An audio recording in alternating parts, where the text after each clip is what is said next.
Lighthouse,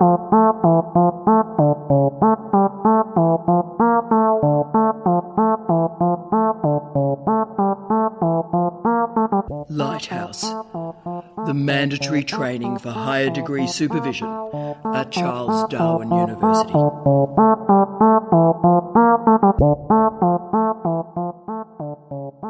Welcome to Lighthouse, your mandatory training for higher degree supervision at Charles Darwin University, and thank you so much for joining me today.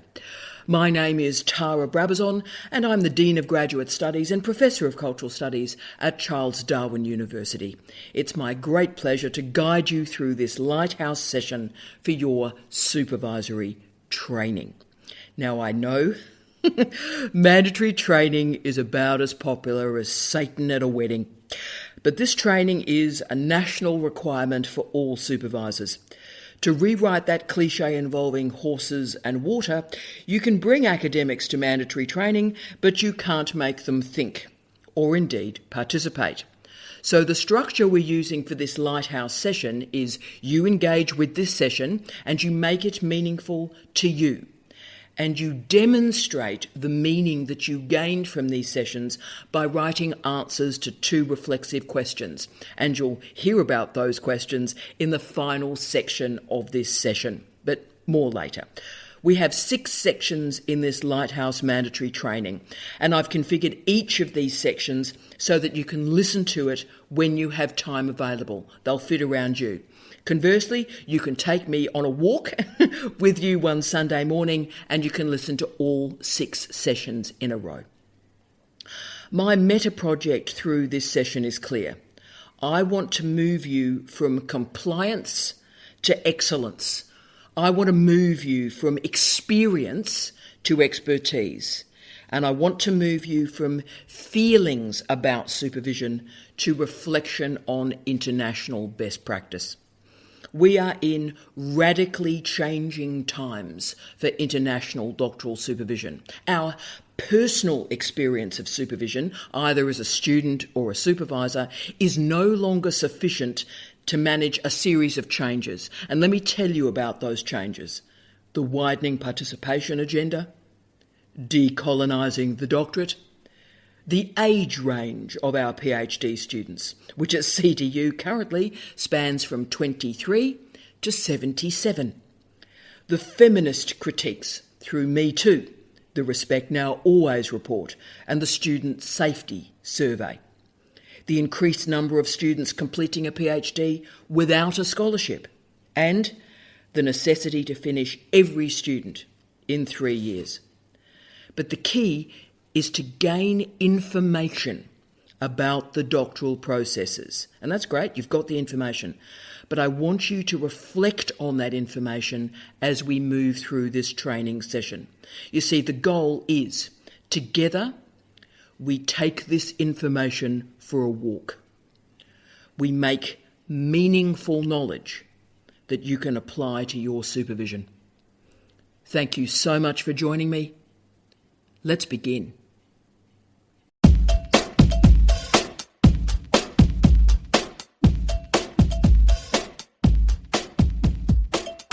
Lighthouse Section 1.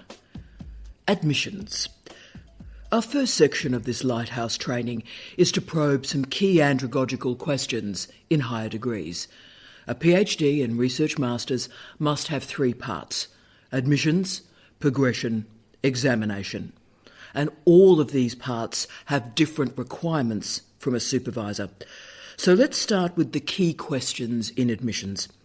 When we admit a candidate to our program, how important is the candidate's ability? How important is the topic? And are there predictors of success and failure, completion and withdrawal in doctoral education?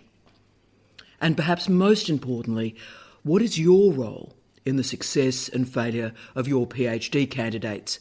Now, we all know students, maybe you were one of those students, but we all know students who passed with absent or poor supervision. But is that what you want for this university? Is that what you want for students? And of course, is that what you want for yourself? The supervisory relationship is a key to the successful and quick completion of a doctorate. Indeed, 50 years of research reveals the difference between a student that finishes and one that does not is supervision. So therefore, let's start with some questions for you. How do you know, upon receiving an email or meeting a student face-to-face or via Zoom, if the student has the ability to complete the doctorate? What are the proxies that enable you to make that decision? What are you looking for? And what are the right attributes to look for? Similarly, what is a prospective doctoral candidate looking for? What are their proxies for successful supervision? And how important are publications, scholarly reputation, and prior completions? So let's start with the admissions process. You may receive an email from a prospective student asking you to be their supervisor. That's brilliant. Okay, so what do you do? The first stage is a really simple one. Do you want a PhD or research master's student? And if you don't, please reply to the student. Please reply. Don't just delete the email. And then if you don't want that student as your student, then send that query to me. And I'll work with our admissions colleagues to find a supervisor for that student. When we admit students into a higher degree, we take a risk. I'm not a Time Lord, although I certainly wish that I was, but if you're thinking of taking on students, the first thing to do is to ascertain their eligibility. So a 2A or first class honours, a research master's qualification, they are the easiest pathways into our program. But alternative pathways are increasing. It is important, even at these early stages, to get a sense of the whole person. Now, I took on a student with 2B honours from the English system. So in other words, it was an honours program finished in 3 years. And that PhD went on to become a book. He was and is an internationally famous musician. I assessed the portfolio of his career and I let him in, and that was a correct decision. But it certainly was a risk. And there are ways to mitigate those risks. The key is to enact a skills assessment. Are they able to complete a PhD now? And if not, what are they going to need? Now, we use the phrase, particularly in Australia, we use the phrase research training a lot. I'm not a big fan of this phrase, but it holds international currency now, and one of the reasons that these training sessions exist and that they're mandatory in Australia is our students are required throughout the program to exhibit research training, and that research training is supplied by their supervisors. So if you're not clear about research training, then we are in trouble. But let's drill down into what research training means, and that'll help you, it'll help students, it'll help our colleagues and the university. But you may note that the phrase research training and how you consider that definition changes over time, it changes over our careers, and it also alters between disciplines. But let's focus on the core ideas. Okay, research training. So yes, methodology, ontology, epistemology. Can the student write? Can the student read? Have they got project management skills? Have they got information literacy skills? Now, if we can answer those questions, that's a pretty good start. So let's consider the admissions issue. It is important to balance social justice and opportunity with an open and honest discussion of the possibility of the student finishing that degree in the minimum time. But admissions to our program, well, it's just not simply about the student. It's about you. It's about the supervisor. A great doctoral candidate's project can be destroyed by poor supervision. Lives can be destroyed, money, time wasted. We have an incredible duty of care for these doctoral candidates. CDU operates, like most universities, a supervisory register. And yes, registers work at the compliance end of the spectrum to ensure that every single HDR student at CDU has a minimum standard of supervision. We enforce research activity in our supervisors. 5 refereed articles must be completed in a 5-year period. Now, yes, research activity is a proxy, probably an inelegant one, but a proxy for research ability. But it does mean that you have been verified time and time again by referees, by scholars in the field. You've been verified as working at an appropriate standard. It shows that you are in command of academic protocols. But it also shows that you're active in your field. The characteristic of a PhD is that it makes an original contribution to knowledge. So how do you know that a contribution is original if you're not making those contributions yourself? Our students, let alone our quality assurance agencies, require an array of markers and indicators that we as supervisors remain scholarly learners, engaging with knowledge, being research active, and continually improving our andragogy through professional development, like this Lighthouse session. So, the compliance elements of our policy are this Lighthouse Supervisory training, entry into the Supervisory Register, yearly assessment of the register through research activity. You must hold a qualification to supervise it, and you must undertake a short professional development session each year termed our Touchstone program. The Touchstone program involves 10-minute sessions on a wide diversity of topics. So you choose a session that's appropriate to you, your discipline and your academic career, and you write 250 words in reflection. You must hold academic status of some kind. That is, you are an academic at CDU, including emeritus status. You hold an adjunct appointment with our university, with great respects to all our adjuncts. You must be available for the full candidature. You have the time to give the student, and you're not leaving the university. As a supervisor, therefore, you have very many responsibilities because you plan, you enable the resourcing of this project. You monitor research training and practice, ensuring compliance with the Australian Code for the Responsible Conduct of Research, with its quite demanding new edition in 2018. You must be able to demonstrate strong communication skills with your student and co-supervisors, be available, responsive and reflexive in your supervisory practice, monitor progress, teach the student as much as guide them, and yes, probably the most important job, select and recommend examiners. This is an incredible array of functions, but you do have the policies and the procedures to guide you. The key links are on the CDU website, and you have outstanding Associate Dean's research in your faculties. You have me, you have our colleagues in graduate studies, some of the best staff I've ever worked with. You have our colleagues in ORI, the Office of Research and Innovation. You have our colleagues in student finance and our remarkable library and librarian colleagues. So use these resources, please. You are not alone. We are here to help. Because doctoral education is daunting. It is, but you have a network of support around you. Don't panic. You are cared for. Any questions, ask them. We have an array of duties of care for our doctoral candidates.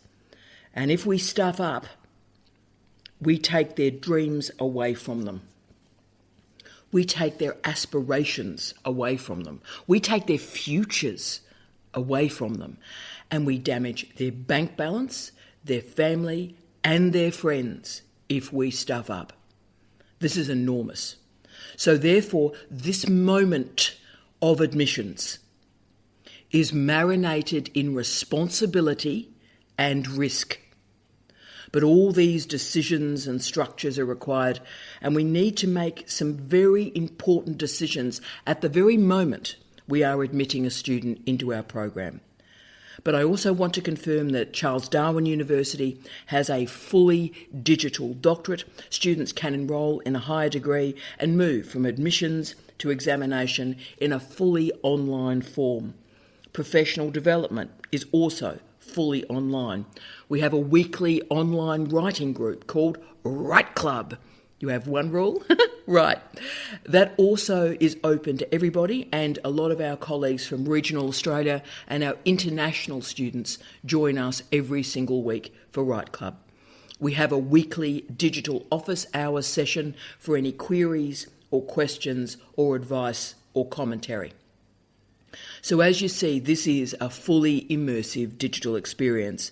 These programs from graduate studies exist for all our candidates, and they can be used from anywhere in the world. Therefore, in your decisions about admitting a student, we can support you, we can support that student throughout the CTU footprint, which of course now includes the world. Admissions is the start of an extraordinary moment for a student and a supervisor. We need to ensure that you know what we're looking for in a student, and you are able to set that candidate up for success. And that is our next section in our Lighthouse training.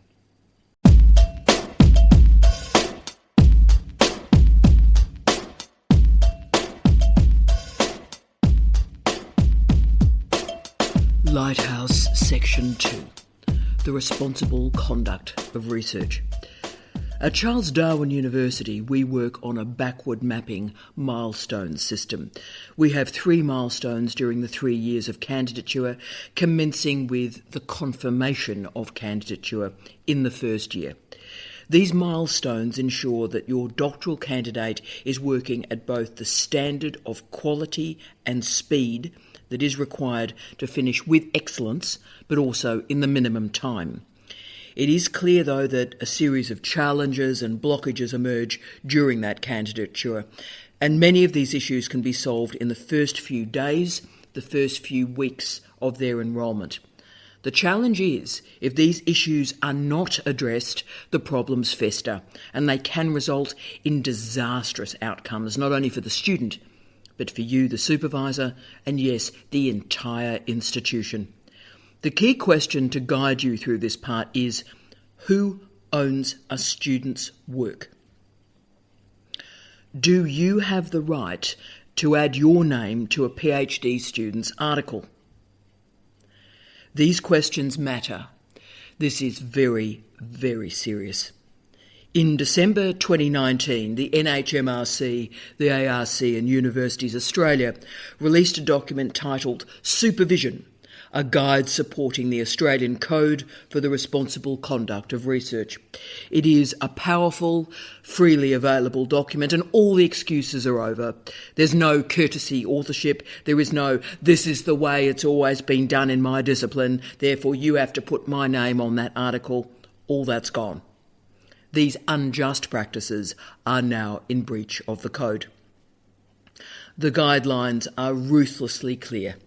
Let me read item 6 to you. Quote, examples of breaches of the code that are related to supervision include, but are not limited to, failure by a supervisor to provide adequate guidance or mentorship on the responsible conduct of research to researchers or researcher trainees under their supervision, or demanding or accepting authorship of a research output on the basis of supervision, where the individual does not also satisfy the authorship criteria in the authorship guide. End of quote. Now I know, and you know, we've seen through our academic lives throughout the world some dreadful behaviour around academic authorship. I understand that. But Australia has powerful and strong guidelines. Just because you supervise, that has nothing to do with authorship. Nothing. You will have to prove your authorship by a set of criteria. It cannot be assumed courtesy authorship has gone. It is important that these discussions with the code, print it out, talk about it with your students, that these discussions about the code emerge early in the candidature, and that they must be handled with decency, transparency and respect. If any challenges emerge, and they may, then please allow me to join that discussion, facilitate that discussion, or any of our colleagues in the Office of Research and Innovation. It is important that these issues are talked about, talked through, and resolved early in the candidature. Remember that in the Australian system, the higher degree students own their own IP unless they sign it away. And those contracts need to be signed by the students early in the candidature. And if there are industry partnerships or alternative IP collaborations in place, these agreements must be clear. Without this contract or agreement, students own their IP. The other key deal breaker in research is, of course, ethics approval. Research cannot proceed without ethics approval, and a lack of ethics approval can slow down the entire candidature, often by many months. So, after authorship and intellectual property discussions, I would go straight to ethics, and I would work hard with your student to get to that ethics approval as quickly as you can. So human ethics, interviews and surveys, animal welfare, biohazards. With these deal-breaker conversations now in place, let's move into that first year and that first milestone.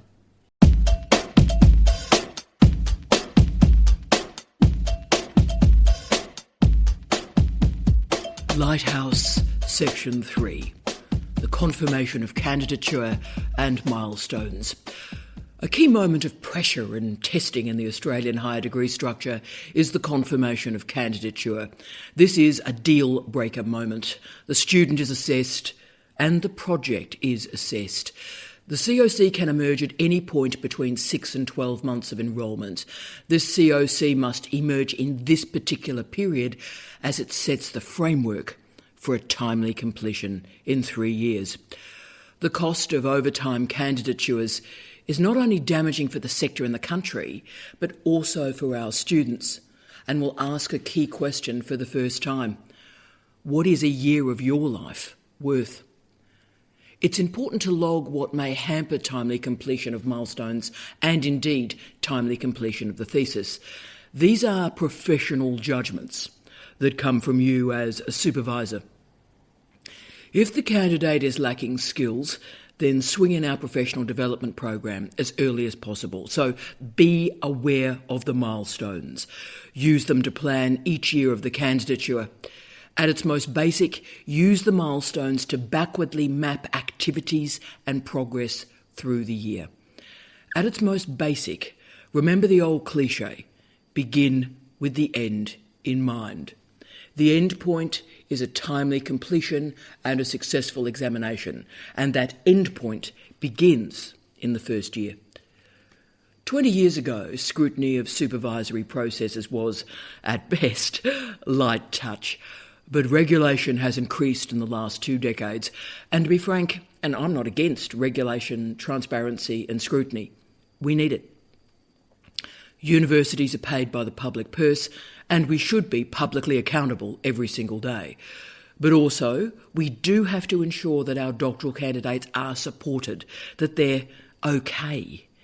Most of us who have been around universities long enough have seen some pretty dreadful behaviour from supervisors, and often privacy and confidentiality are cloaks for abuse.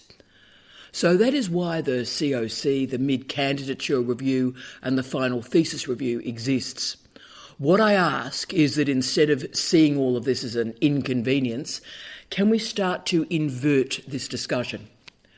Doctoral supervision is a privilege, it's not a right. It is a privilege to work with the next generation of students.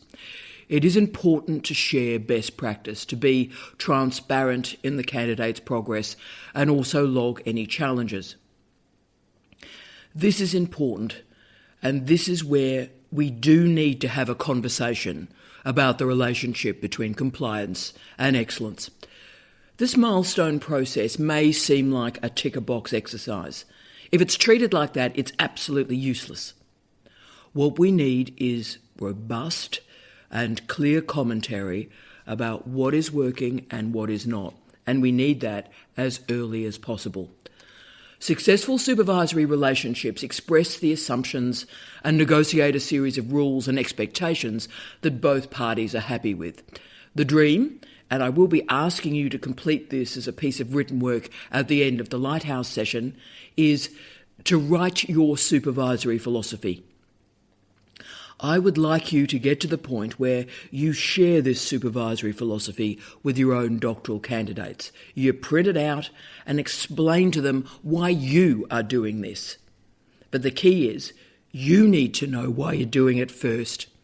Now we're going to get to the crunchy stuff, and we're back to that continuum of compliance through excellence. Increasingly, a pro forma is being used as a log for every PhD student meeting.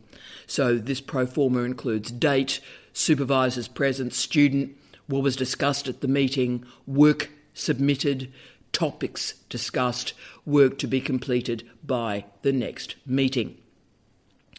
Such a meeting record has value because it protects the supervisor in particular. What I would recommend is that you use your Microsoft calendar. Log all meetings with students, and I see my students weekly, so my meetings are set for the year. But find a way to provide a record of what is conducted in those meetings. Now, I, for many of my students, use an unusual method. I use a sonic record through a podcast that logs the meeting. But a few notes to ensure that students and supervisors agree about what has been discussed in those meetings and what is to be achieved before the next one is certainly of value, particularly if your associate supervisors are not present. Similarly, we have a responsibility. Again, this is at the compliance and quality assurance end of our discussion, to ensure that CDU is fulfilling the Australian Code for the Responsible Conduct of Research. The key tenets here are ensuring that we have a safe and ethical environment, our students are supervised well, and we comply with legislation, with guidelines and policy. We must enact full and transparent clarity with commercial and contractual arrangements. We place attention on record keeping and data retention. We monitor the research conduct of our students, and we deal with issues in a careful, compassionate and clear fashion. All of us are responsible as academics and supervisors to make sure that we reach those standards. Probably the greatest challenge when we're trying to think about the relationship between compliance and excellence in doctoral education is record keeping. When academics hear a phrase like record keeping, we always think forms. Oh no, more forms. And we think monitoring. We just want to be left alone with our students because we're fine. Now, I understand that ideology, but those days are gone. We're in the era of Me Too and Respect Now Always. We need to be really clear in differentiating a professional supervisory relationship and never, ever blurring into personal matters. But record keeping and data retention do matter. So find ways to automate as much of your record keeping as possible, digitise as much as you can. You will need records to demonstrate your supervisory practice. If I get a student in my office and that student says, "I never saw my supervisor," and you have the records of all the meetings and what happened in them, then you've just protected yourself. A few years ago, I had a student in my office who stated that her supervisor never read drafts. He never read my drafts. So I contacted the supervisor, and within about 90 seconds, the supervisor had sent me 10 dated drafts, all with track changes of the dates that he conducted that drafting, and those 10 drafts had been completed in the last 4 weeks. 10 drafts dated 4 weeks. So I brought the student back in, and I'd printed out the documents, the dated drafts, and I said to her, "What's happening here? What's happening here? Here are the dated drafts. You said there's been no drafting." And through the discussion, it became clear that the student had lied, or indeed accidentally forgotten about those drafts, because she didn't want to make the changes. But then, with a little bit more discussion, it became clear that she didn't have the ability to make the changes because she was not prepared to do the work. That supervisor would have been so vulnerable to those charges of not offering feedback if he didn't have the tracked changes and the dated drafts. So use digitisation, digital signatures, digital forms, digital calendars as much as possible. Australia also has the Australian Research Data Commons, the ARDC, and the Australian National Data Service, ANDS, and they both support the access to research data held in universities and publicly funded research agencies.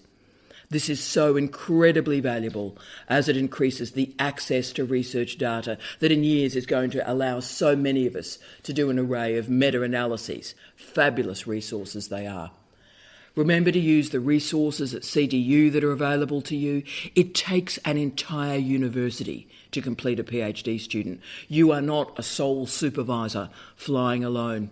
Our ORI colleagues provide advice on funding, grants, contracts, alongside compliance reporting and ethics.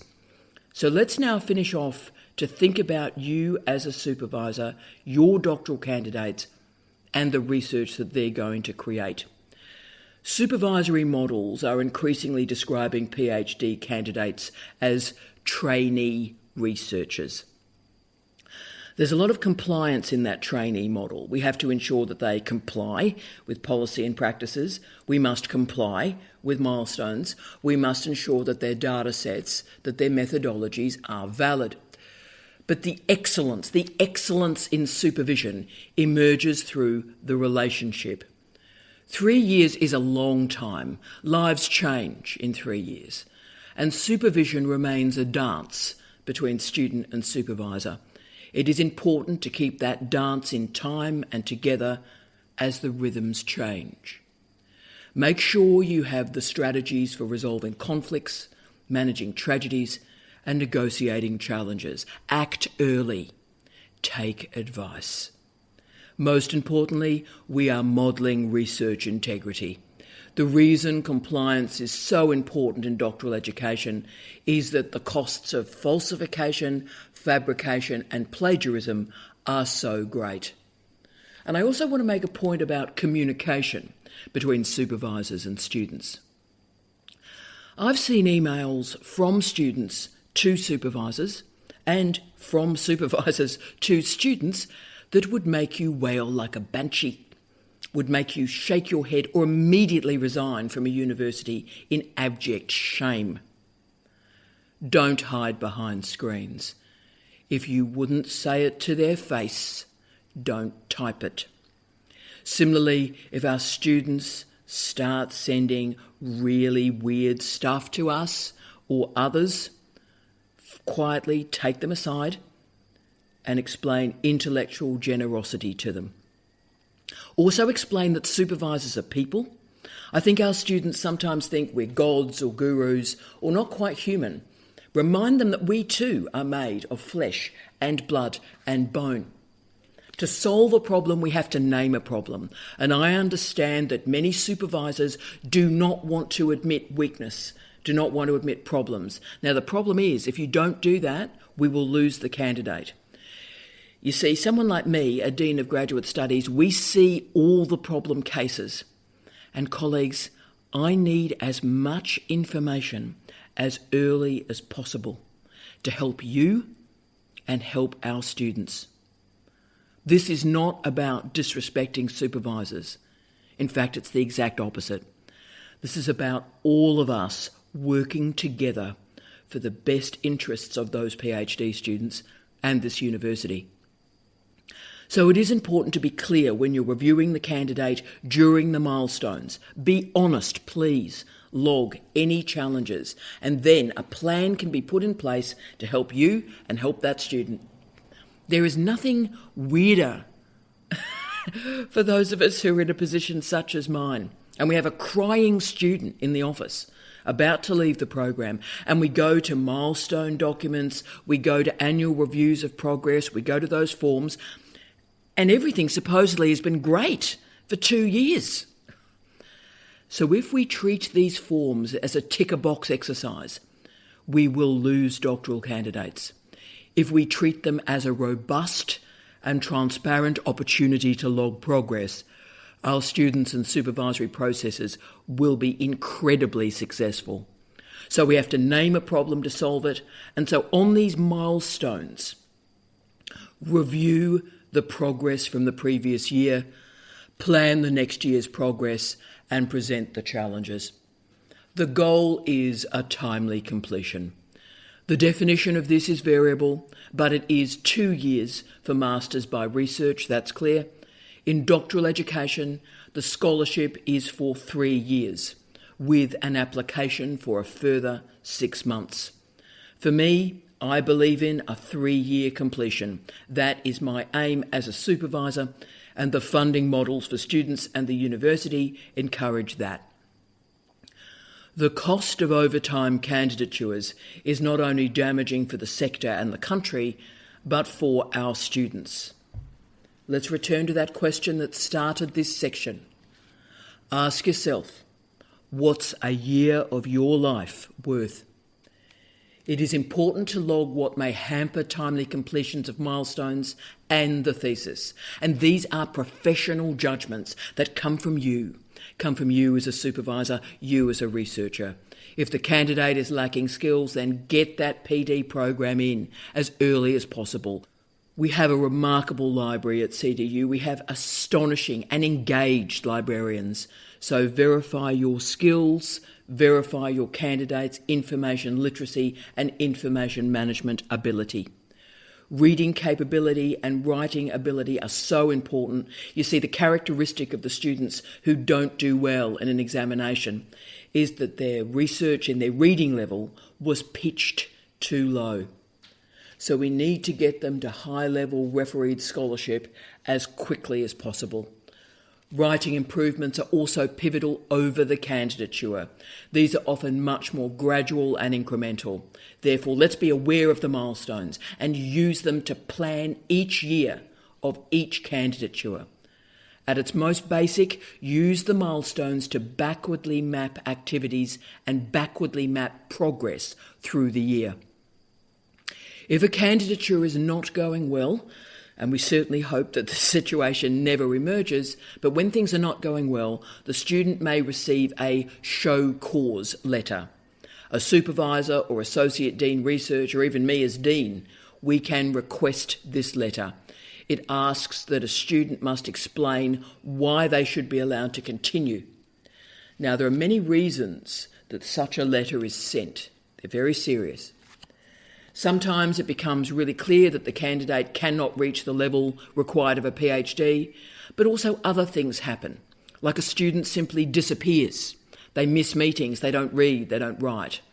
Therefore, it is andragogically sound if they are underperforming to ask them to explain if they should be allowed to continue and how their behaviour will change. The question for us as supervisors is how we intervene to stop that situation reaching that point. And the answer is a clear discussion of expectations in the first meeting. Regular meetings, I meet with my students weekly, expectations of written work. Continual discussion of reading with particular attention to the level of difficulty, ensuring that our students are reading material that is at standard. There are other trigger points in a candidature, moments that determine if a candidate will stay or leave the program. And so let me give you some facts. The longer the candidature, the less likely the student is to finish. The more frequent the supervisory meetings, the more likely the student is to finish. The more frequent the supervisory meetings, the faster the completion. The characteristics of students that do not complete, well, those characteristics are stark. They change supervisors, they suspend their candidature. That is, they take a leave of absence. I'm not saying that students should not change their supervisors if they are unhappy. But if they are to change supervisors, I recommend that it occurs early and we move through that change as quickly as possible. The question is how you're going to handle those difficulties. Let me present some scenarios that have happened to me. You've been supervising two students that are in a personal relationship. You're ahead of me. They break up in the final 6 months. How are you going to ensure they both finish in 3 years? A student suffers a divorce through a candidature. The partner of a student is suffering a terminal illness. A candidate becomes pregnant in the first few weeks of the candidature and then delivers that baby at 7 months, stillborn. A student comes out as gay, lesbian or trans during the candidature. And a really, really common one, students gain a job during the candidature and we must move or transition them from a full-time to a part-time candidate and make sure that they finish while in full-time work. Now, they are just a few pivot points. There are thousands of them. And your leadership, your resilience, your compassion, but also your intellectual and personal toughness will be questioned. This is where the supervisory rubber meets the road. In most candidatures of 3 years, something very serious will happen in someone's life. But their life will be made even worse if the doctorate drags out. You need to configure strategies to keep that thesis and keep that candidate on track. So often I've found that when bad stuff happens to a candidate, the thesis becomes a life raft, the light in a dark time. Helping them to finish in the minimum time provides something incredibly positive from a difficult situation.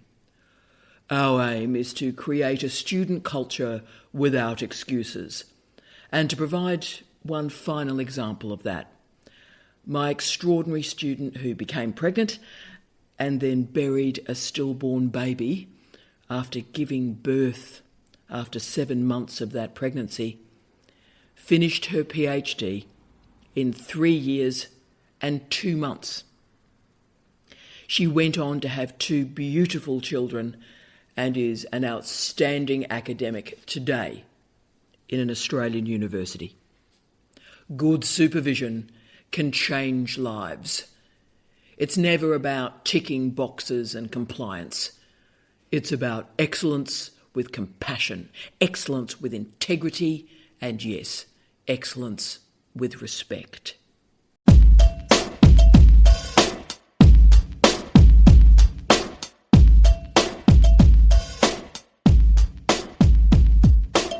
Lighthouse, Section 4, Examinations.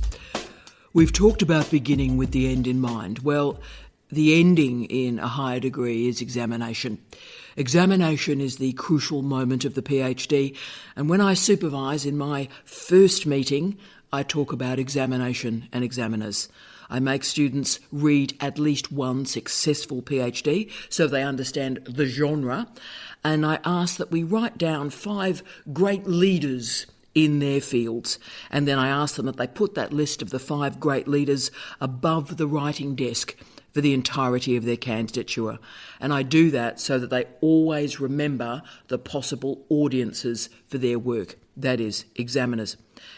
Examination is the moment of quality assurance for doctoral education. Examiners have particular requirements and characteristics, so they must be external to the university, they must be of international standing, an expert in their field, research active, hold the qualification that they are examining. They must be impartial. That means there must be no conflict of interest or bias, and yes, they must be available to examine.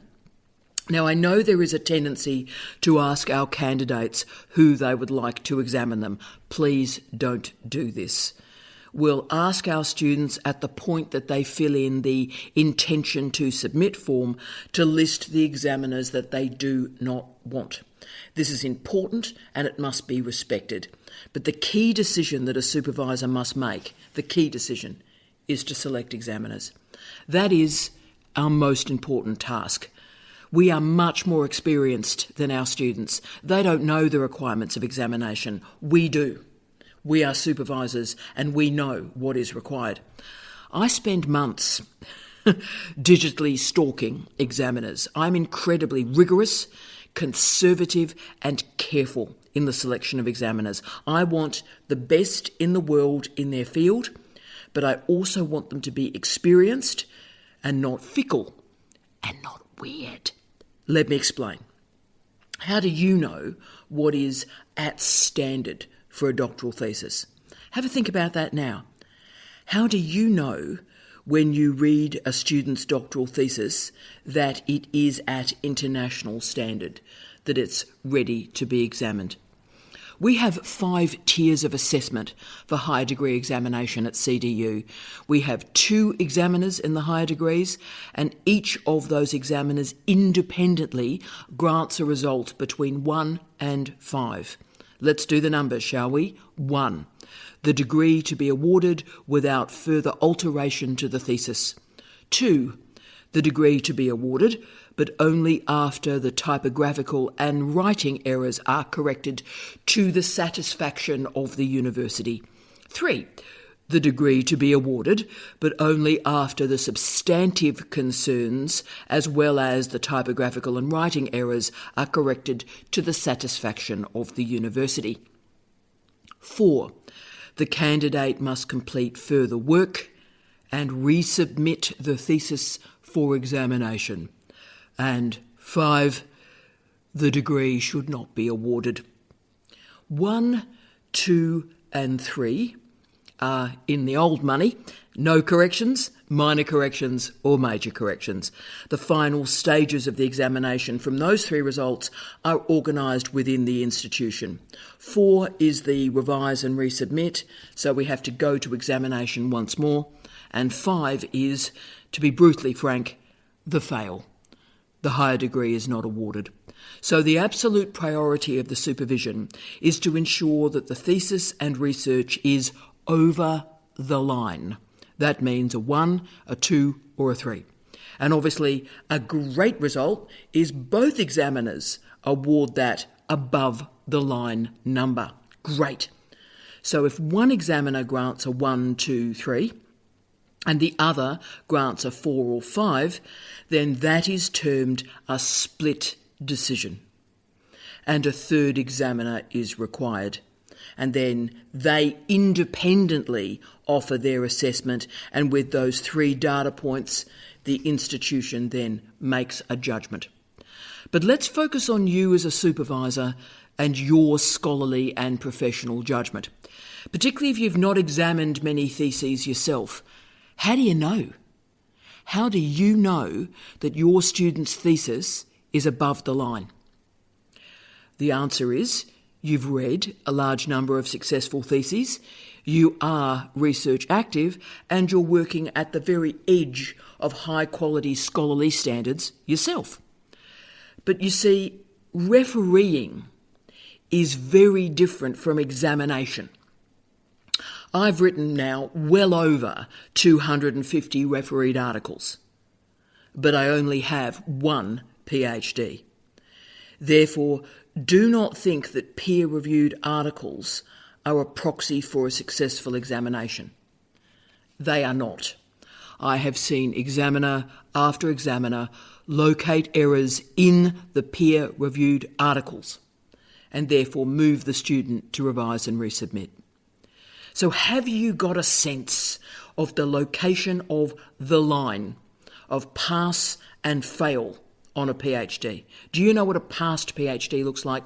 Do you know what a fail looks like? Okay, that's great.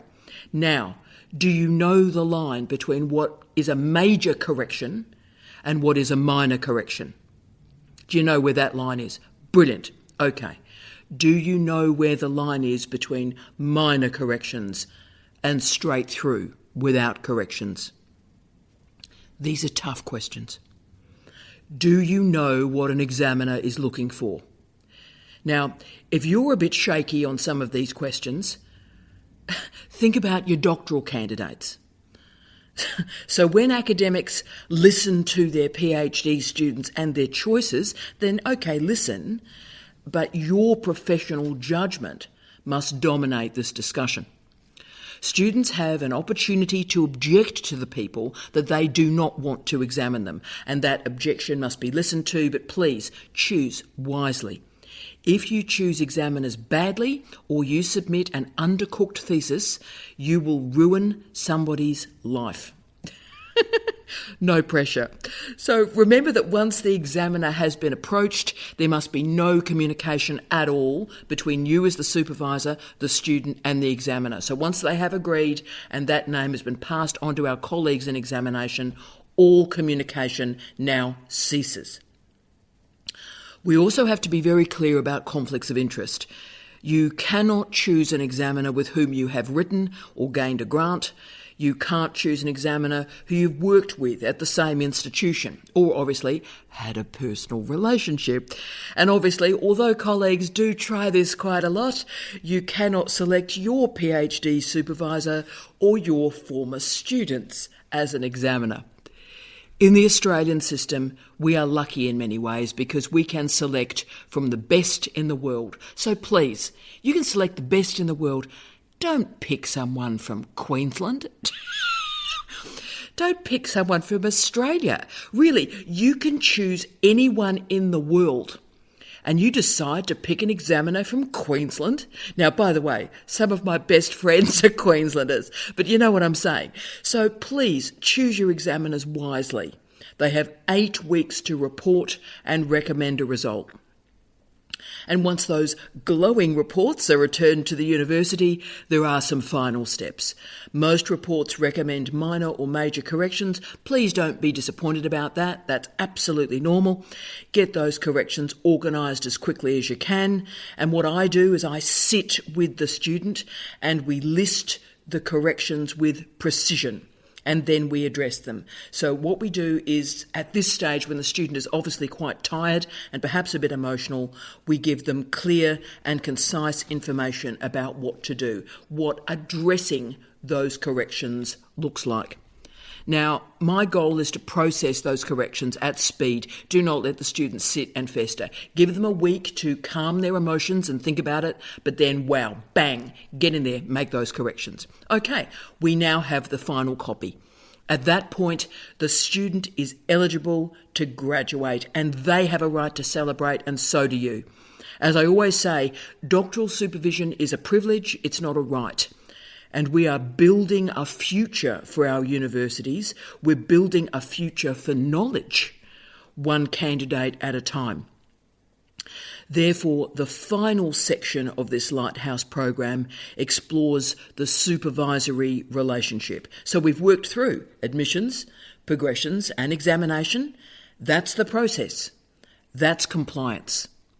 Now, let's activate excellence.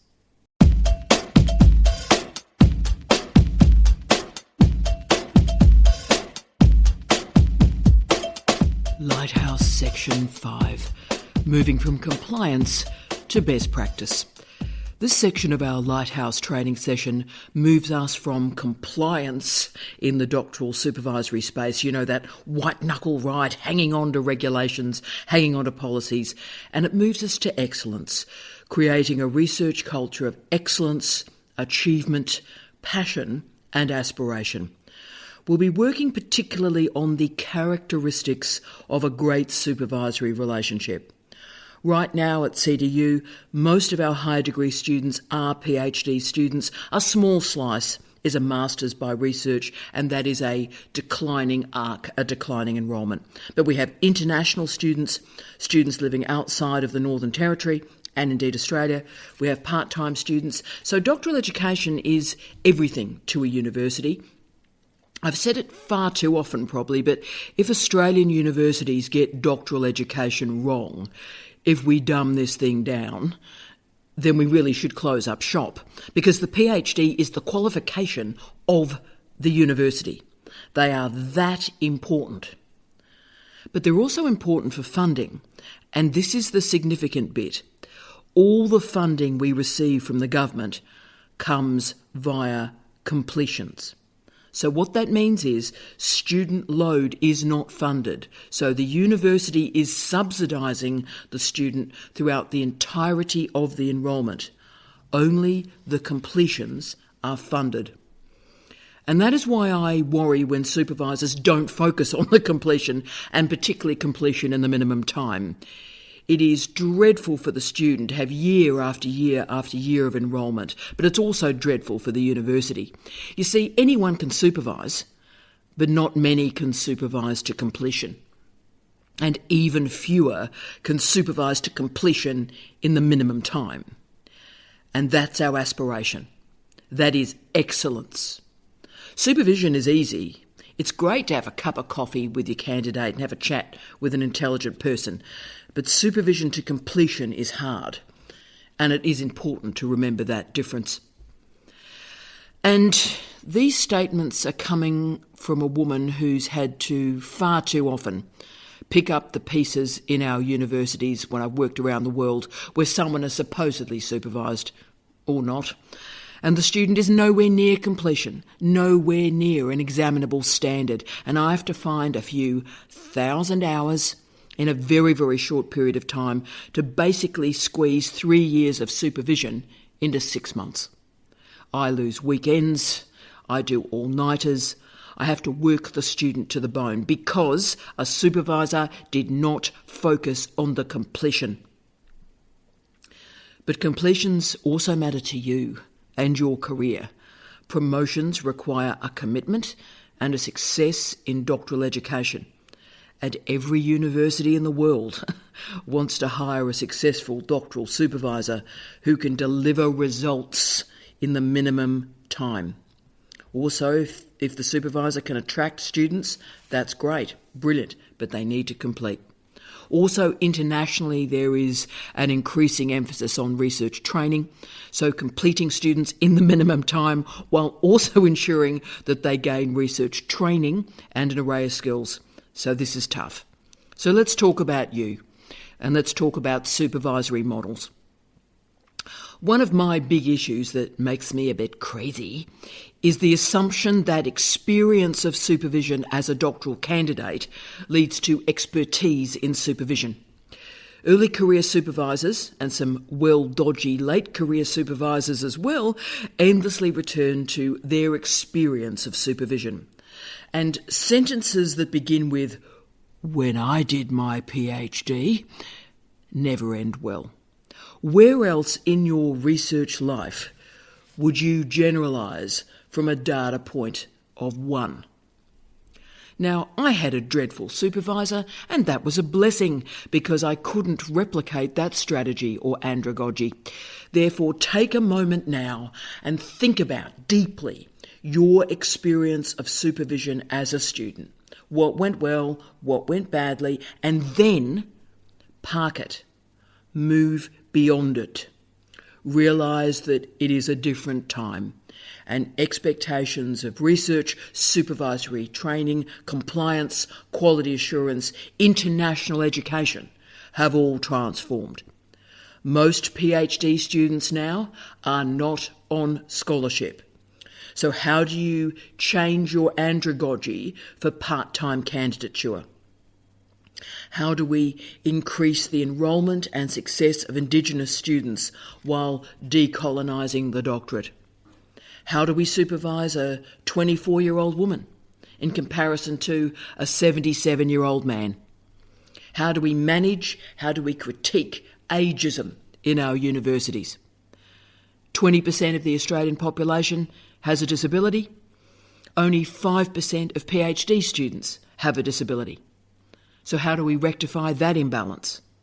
And for trans students, how do we enable and support their candidature while recognising the transphobia in much of the rest of their lives? So that's just a taste of the thousands of questions we need to ask ourselves about doctoral education now. Therefore, we all have to think deeply about the characteristics of a successful supervisor. Do you have a supervisory model, and where does that come from? And is that model appropriate for today, for the volatile time in higher education? It is important that we all think about, why do we want to supervise? Why do you want to supervise? And remember my point, supervision is a privilege, it's not a right. And for me, the continuum of reasons why academics move into supervision is on a continuum, I think. So it moves from profound selfishness to profound intellectual generosity. So, on one end, you're supervising because you get a lot out of it. Or you're supervising because you're giving back to higher education. Now, of course, very few people are on either end there, so locate yourself on that continuum. It is important to ask yourself, why supervise? Now, on the selfish end, and there's a bit of danger, Will Robinson danger here, supervisors are using students to enable their own research. So let me play devil's advocate here. A supervisor thinks they can cruise through some easy publications on the back of a student's work, and I see this so often. Please don't do this. Have the conversations with students about IP, authorship, ownership. Do not make assumptions that you have the right to add your name to an article. By Australian research guidelines, there are now very, very precise requirements to add your name to an article. So, deploy the research code. And ask yourself, what sort of academic are you if you need to leverage the work of your students? I'm being provocative because I want to provoke you. You know, there's that old football chant, soccer chant. Who are ya? Who are ya? Who are ya? Often at the referee. And I would really like you to think about, who are ya? Are you that supervisor that's interested in what you can get from your students? So be honest about that characteristic in yourself if that's the case, and be as honest as you can with your students right at the start. Now, I've been pretty staunch here, but I cannot convey to you the horror stories that I've seen and heard in the last 20 years, when students simply lost control of their own research and their own words, because supervisors simply sucked up that research into their own CV. And a warning here, students are fighting back. They are reporting their supervisors for research integrity breaches and breaches in authorship around the world. This is happening, this is real, and it really does not end well for the supervisor who argues, this is the way it's always been, this is the way it's always been in my discipline. Firstly, you know, I know, this is not the way that it's always been. And secondly, we have a research code today, and all of us must live within that code.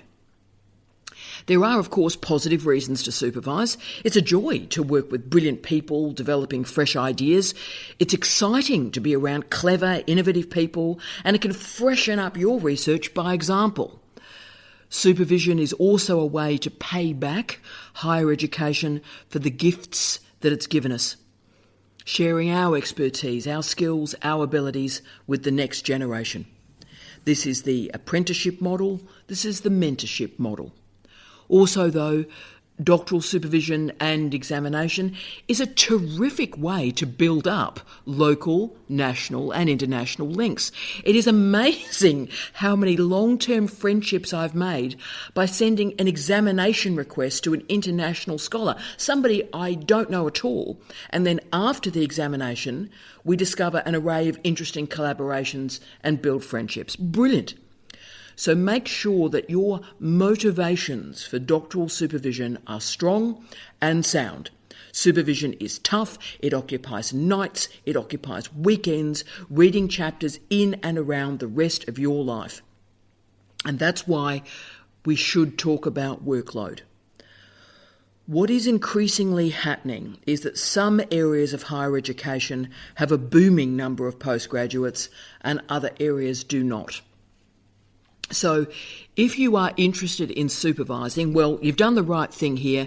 You're commencing your supervisory training, and I thank you for that. But also talk with senior colleagues around the university. Express your desire to supervise and ensure, and this is important for the entire university, that every single person that sends an email or makes a phone call about supervision is handled with respect and care. If you can't supervise them, send that query to your Associate Dean Research or send that query on to me. The prospective student deserves care, respect and time, and our colleagues in the university who would like to supervise deserve that opportunity. Research excellence is built not on bullying and bluster, but on kindness, compassion, decency, respect and authenticity. We have one last section of your training. Yes, your assignment.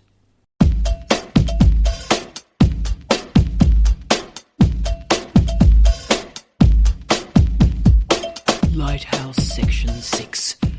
Assignments. Colleagues, the final part of this Lighthouse training is your assignment. And this exists for many reasons.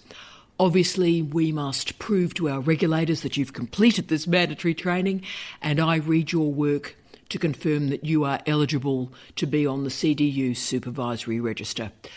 But secondly, I do want you to take this content for a walk and position this content in relation to your professional and intellectual lives. We have 2 500-word assignments for you to complete for me. Assignment 1 is as follows. A new student has just enrolled into a PhD with you as a supervisor.